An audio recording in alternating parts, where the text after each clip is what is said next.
नमस्कार विद्यार्थी मित्रों, अगले वीडियो में हमने कक्षा 10 का गद्य 8 सुधा मूर्ति के अगले भाग को देखा। आज हमारा ये लेक्चर 2 है।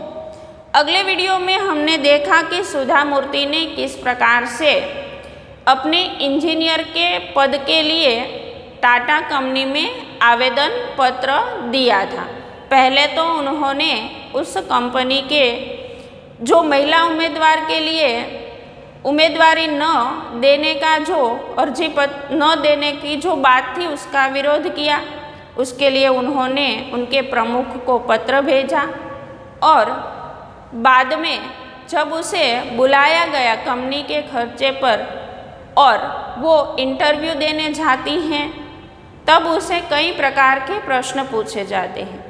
जितने भी प्रश्न उसे पूछे गए तकनीकी क्षेत्र के, उन सभी प्रश्नों का सुधा मूर्ति ने सही उत्तर दिया और बाद में उनके प्रमुख जो हैं वो हंसते हुए उनसे कहते हैं कि तुम जानती हो कि हमारे इस कंपनी में महिलाओं के लिए हम आवेदन पत्र क्यों नहीं भेजते। वो इसलिए नहीं महिलाओं को नौकरी देते बुलाते कि यहाँ पर काम करने वाले सभी जो हैं वो पुरुष ही हैं और इसीलिए हमने इस बात के लिए मना किया था। तो सुधा मूर्ति कहती हैं कि किसी को तो शुरुआत करनी ही पड़ेगी और इसी प्रकार से हंसते हुए वो सज्जन उनसे कहते हैं कि ठीक है, यह शुरुआत तुमसे ही की जाती हैं, बधाई हो। तो यहाँ तक अगले वीडियो में हमने पढ़ा था। आज हम इसी गद्य को आगे समझेंगे। टेल्को टाटा में इंजीनियर के पद पर नियुक्त यह प्रथम महिला इंजीनियर थी, सुधा कुलकर्णी। तो सुधा कुलकर्णी जो है वो टाटा कंपनी में प्रथम ऐसी महिला थी जो इंजीनियर के पद पर पहली नियुक्ति उनकी महिलाओं में हुई थी। सुधा कुलकर्णी का विवाह टेल्को में ही कार्यरत श्री नारायण मूर्ति के साथ हुआ। तो सुधा मूर्ति जो है उनका विवाह भी उसी टाटा कंपनी में कार्य करने वाले नारायण मूर्ति के साथ हो गया। 8 वर्ष तक टेल्को को अपनी सेवाएं देने के बाद उन्होंने अपने पद से त्यागपत्र दे दिया और बेंगलुरु में अपने पति श्री नारायण मूर्ति के साथ इन्फोसिस कंपनी खोली। तो सुधा मूर्ति ने 8 वर्ष तक टेल्को को अपनी सेवाएं दी, यानी 8 वर्ष तक उन्होंने टाटा टेल्को कंपनी में कार्य किया और उसके बाद उन्होंने उसमें से त्याग पत्र दे दिया। त्याग पत्र मतलब राजीनामा, पद का त्याग करना, यानी पद त्याग का पत्र अथवा राजीनामा यानी त्याग पत्र। तो 8 वर्ष के बाद उन्होंने उस कंपनी में से अपने पद का त्याग किया, यानी त्याग पत्र दे दिया और बेंगलुरु में अपने पति श्री नारायण मूर्ति के साथ इन्फोसिस कंपनी उन्होंने खोली। तो बाद में वो अपने पति के साथ इन्फोसिस कंपनी खोलती हैं। दोनों की मेहनत और लगन से इन्फोसिस ने दिन दूनी रात चौगुनी उन्नति की। पति पत्नी दोनों की लगन और मेहनत के कारण इन्फोसिस कंपनी ने दिन दूनी रात चौगुनी उन्नति की। ये एक कहावत है विद्यार्थी मित्रों। यहाँ पर दिन दूनी रात चौगुनी यानी बहुत तेजी से कंपनी की प्रगति हुई। तो कहावत है दिन दूनी रात चौगुनी, मतलब उनका अर्थ है बहुत तेजी से।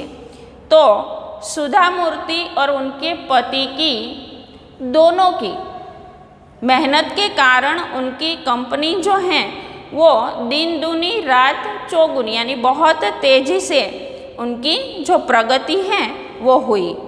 सन 1996 में इन्फोसिस फाउंडेशन की चेयरपर्सन बनी। उस फाउंडेशन के माध्यम से वे सामाजिक विकास के अनेक कार्य कर रही हैं। सन 1996 में इन्फोसिस फाउंडेशन की वो चेयरपर्सन बन जाती हैं और इस फाउंडेशन के माध्यम से वे सामाजिक विकास के अनेक कार्य कर रही हैं। उन्होंने कर्नाटक राज्य के सभी सरकारी स्कूलों में एक एक कंप्यूटर और लाइब्रेरी की योजना बनाई और उसे कार्य रूप दिया। तो पहला कार्य उन्होंने क्या किया कि उन्होंने अनेक फाउंडेशन बनाए और उन फाउंडेशन के माध्यम से सामाजिक विकास के अनेक कार्य उन्होंने किए।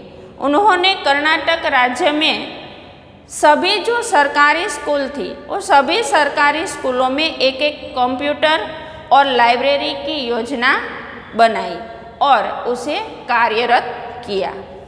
सुधा मूर्ति ने स्वयं को अब पूर्ण रूप से समाज सुधार के लिए समर्पित कर दिया।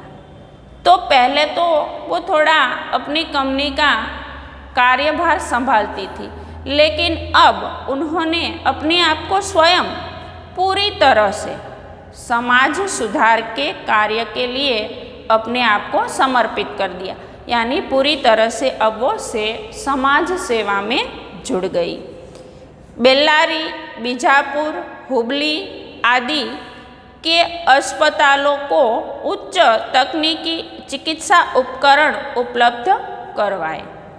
तो उन्होंने बेल्लारी, बीजापुर, हुबली आदि कई अस्पतालों को जो उच्च टेक्नोलॉजी की चिकित्सा के जो साधन थे, उपकरण थे, उस उपकरणों को उन्होंने उपलब्ध करवाया, यानी उसे दिलाया।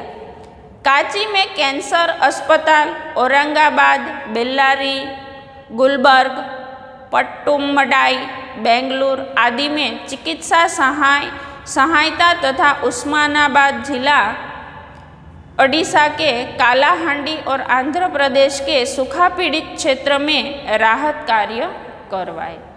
तो सुधा मूर्ति ने कई अलग अलग शहरों में, अलग अलग जिलों में कई प्रकार की अस्पताल की सुविधा, चिकित्सा की सुविधा और कई प्रकार के सूखा पीड़ित क्षेत्रों में जहाँ पर बारिश नहीं हुई थी, ऐसे सूखाग्रस्त इलाके में भी कई प्रकार की राहत कार्य करवाए। उनके अथक प्रयास से कर्नाटक के 800 से अधिक गांवों में कंप्यूटर शिक्षा पर 1 करोड़ रुपया लगाया गया और 3000 से अधिक पुस्तकालय खोले गए। तो सुधा मूर्ति ने अथक परिश्रम किया। कई प्रकार की प्रयास के बाद उन्होंने कर्नाटक के 800 से अधिक गांवों के अंदर कंप्यूटर शिक्षा पर 1 करोड़ रुपया लगाया गया और 3000 से अधिक पुस्तकालय यानी कि लाइब्रेरी भी वहाँ पर खोली गई। उन्होंने गरीब बच्चों को सहायता दी, जो पढ़ नहीं सकते, लिख नहीं सकते, ऐसे गरीबों को भी उन्होंने मदद की।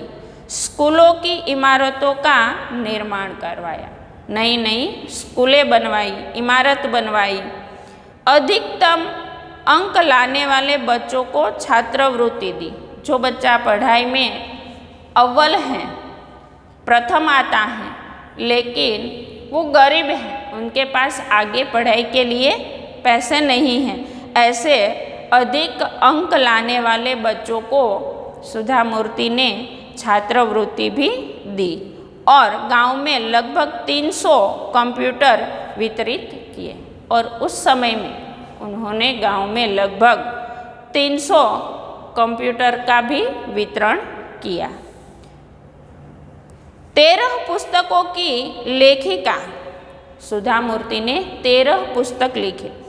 तो 13 पुस्तकों की लेखिका सुधा मूर्ति को अनेक कार्यों के लिए अनेक पुरस्कार दिए गए। सुधा मूर्ति ने अनेक कार्य किए और इस अनेक कार्य के लिए उसे अनेक पुरस्कार भी दिए गए, जिनमें से प्रमुख हैं कर्नाटक राज्योत्सव पुरस्कार, जिनमें प्रमुख हैं कर्नाटक राज्योत्सव पुरस्कार, ओजस्विनी पुरस्कार, दूसरा पुरस्कार है ओजस्विनी, तीसरा है मिलेनियम महिला शिरोमणि पुरस्कार, तीसरा पुरस्कार उसे जो दिया गया वो मिलेनियम महिला शिरोमणि पुरस्कार था। चौथा women of the year 2002, FM radio द्वारा राजलक्ष्मी पुरस्कार आदि। तो ऐसे कई पुरस्कार जो हैं वो सुधा मूर्ति को दिए गए हैं। सुधा मूर्ति ने अपनी उपलब्धियों के माध्यम से महिलाओं का मार्ग प्रशस्त किया। सुधा मूर्ति ने अपनी उपलब्धियों से महिलाओं का मार्ग प्रशस्त किया, यानी महिलाओं के लिए नई राह जो है उन्होंने बनाई। आज इंजीनियरिंग महाविद्यालयों में पढ़ने वाले छात्रों में से 50% संख्या लड़कियों की। तो पहले ऐसा नहीं होता था, लेकिन आज इंजीनियरिंग महाविद्यालयों में पढ़ने वाले छात्रों में से 50% संख्या जो है वो लड़कियों की है। यानी आज 50% लड़कियां जो हैं वो इंजीनियरिंग की पढ़ाई जो है वो कर रही हैं। उनके अनेक उद्योगों में मशीनों के बीच लड़कियां कुशलता से कार्य कर रही हैं। आज पहले ऐसा माना जाता था कि महिलाएं जो हैं वो ऐसा कार्य नहीं कर सकती और एक भी महिला इस पद पर नहीं थी, लेकिन सुधा मूर्ति ने इस बात के लिए शुरुआत की और अपने आप को इस पद के लिए योग्य बनाया भी और साबित करके भी दिखा दिया कि लड़कियां जो हैं वो कुशल भी होती हैं और किसी भी कार्य करने के लिए सक्षम भी होती हैं। तो इसी बात को साबित करते हुए उन्होंने समाज में एक सुंदर अपने आप को उदाहरण के तौर पर रखा और इन्हीं का नतीजा है कि आज हमारे देश में इंजीनियरिंग की जितनी भी जो पढ़ाई है उन पढ़ाई में 50% लड़कियां इंजीनियरिंग की पढ़ाई कर रही हैं और अनेक उद्योगों में मशीनों के बीच लड़कियां कुशलता से अपना कार्य कर रही हैं। जिस मार्ग पर चलकर सुधा मूर्ति ने अपनी प्रतिभा, लगन और परिश्रम से सफलता की ऊंचाइयों को छुआ, उस मार्ग पर नई पीढ़ी को आगे बढ़ता देखकर वे खुशी से फूली नहीं समाती। तो जिस मार्ग पर चलकर सुधा मूर्ति ने अपनी प्रतिभा, लगन और परिश्रम से सफलता की ऊंचाइयों को छुआ, यानी कि सफलता प्राप्त की, उस मार्ग पर आज हमारी नई पीढ़ी जो है वो आगे बढ़ रही है। उस नई पीढ़ी को आगे बढ़ता देखते हुए वो फूली नहीं समा रही है। यहाँ पर विद्यार्थी मित्रों, फूला न समाना ये एक मुहावरा है और उस मुहावरे का अर्थ है अत्यंत प्रसन्न होना, अत्यंत प्रसन्न होना।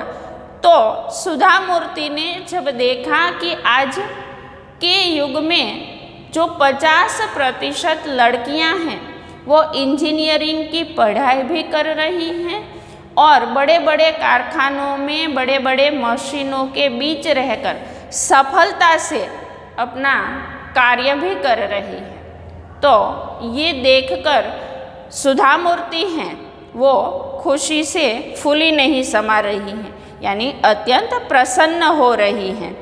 महिलाओं की सफलता पर वे कह उठती हैं, हमारा मार्ग कठिन अवश्य है किंतु चलना ज़रूरी है।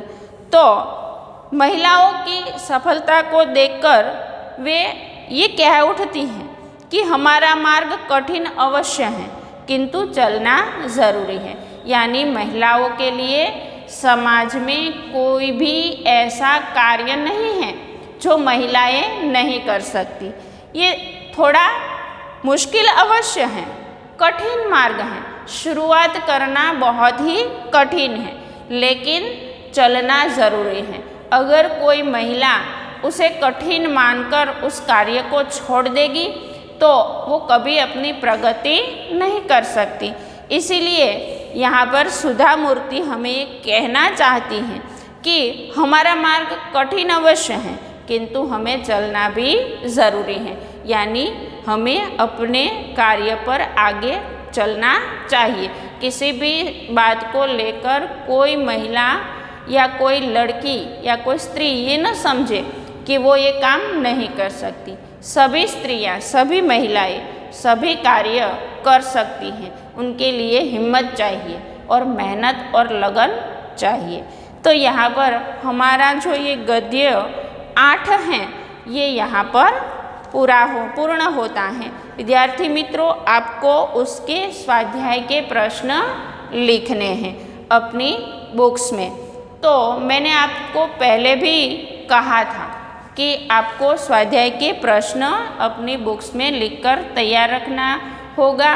और जब भी आपको हम पाठशाला पढ़ाई के लिए स्कूल जब हमारी खुलेगी तब आपको ये सभी स्वाध्याय के प्रश्न लिखकर बुक्स को तैयार रखनी होगी और हम उनको तभी देखेंगे। तो यहाँ पर हमारे स्वाध्याय के जो प्रश्न हैं ये आपको लिखने हैं। यहाँ पर आपका जो पहला प्रश्न है उस पहले प्रश्न में लिखा है निम्नलिखित प्रश्नों के नीचे दिए गए विकल्पों में से सही विकल्प चुनकर उत्तर लिखिए। तो यहाँ पर ऐसे 5 प्रश्न हैं। ये पांचों प्रश्नों के 4-4 विकल्प दिए गए हुए हैं और इनमें से जो सही विकल्प हैं ये सही विकल्प को आपको लिखना है, उनका सही उत्तर लिखना है। और ये 1 गुण के लिए, ये आपको 1 गुण के लिए पूछा जाता है। उनमें पहला है सुधा कुलकर्णी ने अपनी पढ़ाई किस क्षेत्र में की थी। दूसरा है किस कंपनी के विज्ञापन में लिखा था कि महिला उम्मीदवार आवेदन न करे। तीसरा विज्ञापन से किस प्रकार का भेदभाव स्पष्ट होता था। चौथा प्रश्न है सुधा कुलकर्णी को साक्षात्कार के लिए कहाँ बुलाया गया। और 5वां प्रश्न जो है वो है लेखिका सुधा मूर्ति को 2002 में वुमन ऑफ द ईयर का पुरस्कार किसने दिया। तो यहाँ पर उनके जो 5 प्रश्न हैं वो पांचों प्रश्नों के 4-4 विकल्प दिए हैं। तो चारों में से आपको जो सही विकल्प हैं उस सही विकल्प का उत्तर अपनी बुक्स में लिखना है। उसके बाद हमारा प्रश्न दूसरा है निम्नलिखित प्रश्नों के एक वाक्य में उत्तर लिखिए। ये भी 1 गुण के लिए आपको पूछा जाता है। यहाँ पर ऐसे 7 प्रश्न हैं। पहला प्रश्न है टेल्को कंपनी का विज्ञापन किस पद के लिए था। दूसरा प्रश्न विदेश जाकर सुधा किस क्षेत्र में पढ़ाई करना चाहती थी। तीसरा प्रश्न है विज्ञापन की अंतिम पंक्ति पढ़कर सुधा के मन में क्या विचार आए।